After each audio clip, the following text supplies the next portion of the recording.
बच्चों, आज की वीडियो में हम लोग बिहार बोर्ड न्यू बुक जो है हिंदी का बसंत हिंदी बसंत बुक किताब के पहले अध्याय हम पंछी उन्मुक्त गगन के प्रश्न उत्तरों को हल करेंगे। इसमें पहला सवाल है कि हर जगह की सुख सुविधाएं पाकर भी पक्षी पिंजरे में बंद क्यों नहीं रहना चाहते। इसका जवाब लिखेंगे कि हर तरह की सुख सुविधाएं पाकर भी पिंजरे में बंद इसीलिए नहीं रहना चाहते क्योंकि उन्हें अपनी आज़ादी इस सुख सुविधा से ज़्यादा प्यारी लगती है। पिंजरे में रहकर वे अपने अनुसार उड़ नहीं सकते हैं, अपने सपनों की उड़ान को साकार रूप नहीं दे सकते, इसीलिए वो पिंजरे में बंद रहना नहीं चाहते। अगला सवाल है, पक्षी उन्मुक्त रहकर अपनी कौन-कौन सी इच्छाएं पूरी करना चाहते हैं? का जवाब देंगे हम लोग कि पक्षी उन्मुक्त रहकर दूर गगन की ऊंचाइयों को छूना चाहते हैं, एक पेड़ से दूसरे पेड़ की फुनगी पर बैठना चाहते हैं, आपस में दूर गगन की ऊंचाइयों को छूने की होड़ लगाकर एक दूसरे से आगे निकलना चाहते हैं। इसके बाद तीसरा सवाल है, भाव स्पष्ट कीजिए। तो इसमें क्या है, या तो क्षितिज मिलन बन जाता या तंती सांसों की डोरी। इसका उत्तर हम लोग ऐसे लिखेंगे कि उक्त पंक्ति का यह भाव है कि पक्षी आपस में एक दूसरे से बाजी लगाकर दूर आसमान की ऊंचाइयों को छूना चाहते हैं, उसमें चाहे वे एक दूसरे को हरा दें या उनकी सांसें फूल जाएं। वीडियो में आगे बढ़ने से पहले आप लोग चैनल को सब्सक्राइब कर लें, क्योंकि इसी चैनल पे आपको, अगर आप क्लास 7 में हैं तो सभी वीडियो इसमें मिलेंगी। इसके बाद है कविता से आगे। ये पहला है, बहुत से लोग पक्षी पालते हैं, है ना? पक्षियों को पालना उचित है अथवा नहीं, अपने विचार लिखिए। इसका उत्तर आप लोग ऐसे भी लिख सकते हैं या अपने अनुसार लिख सकते हैं कि मेरे अनुसार पक्षियों को पालना किसी भी तरह से उचित नहीं है। यदि हमें ये सारी सुख सुविधाएं देकर केवल एक कमरे में बंद कर दिया जाए तो हमें भी वह एक जेल जैसा लगेगा और हम किसी भी तरह से उसे छुटकारा पाना चाहेंगे। यदि हमें ऐसा लगता है तो उन पक्षियों को कैसा लगता होगा, है ना? जिन्हें हम अपने शौक के लिए पालते हैं, उनको भी आज़ाद रहने का पूरा अधिकार है। ठीक है?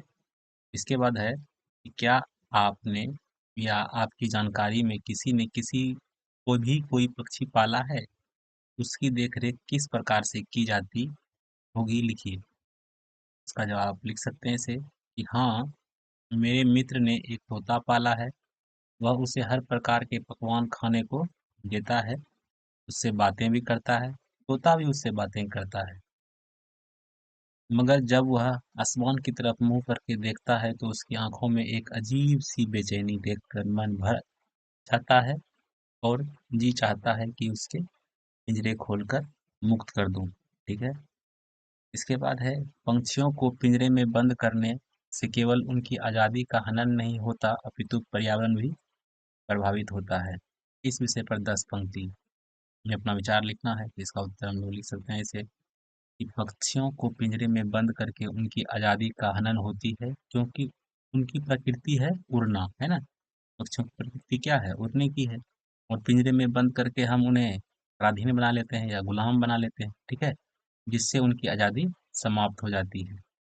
साथ ही पर्यावरण भी प्रभावित होता है, क्योंकि पर्यावरण को संतुलित करने में भी पक्षियों का सहयोग रहता है ना?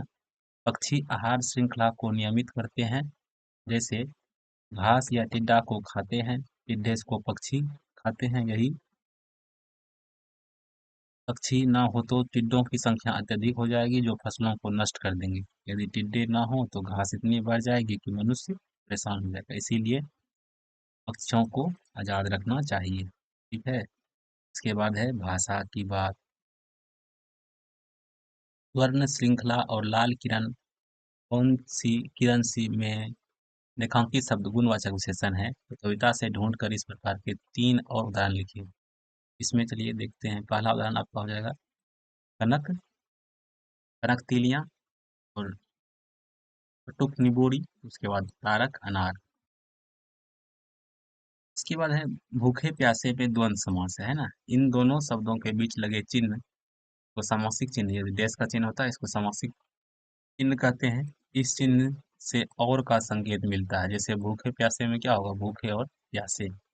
इस प्रकार के 10 अन्य उदाहरण लिखने के लिए कह रहा है। जैसे तो हम लोग लिख सकते हैं पहला, दाल रोटी, मतलब हो गया दाल और रोटी।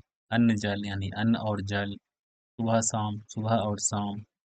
पाप पुण्य, पाप और पुण्य। काम लक्ष्मण, राम और लक्ष्मण। और इसका आगे लिख देते हैं, सुख दुख, है ना, तन मन, दिन रात, दूध दही, कच्चा पक्का। तो यहाँ पहले अध्याय का सभी प्रश्न उत्तर समाप्त हो गया है। आप लोग जो है अगर 7 क्लास में हैं और 7 क्लास के किसी भी बुक का कोई भी किसी प्रकार की समस्या होती है तो आप कमेंट में करके बता सकते हैं, उसका हल कर दिया जाएगा।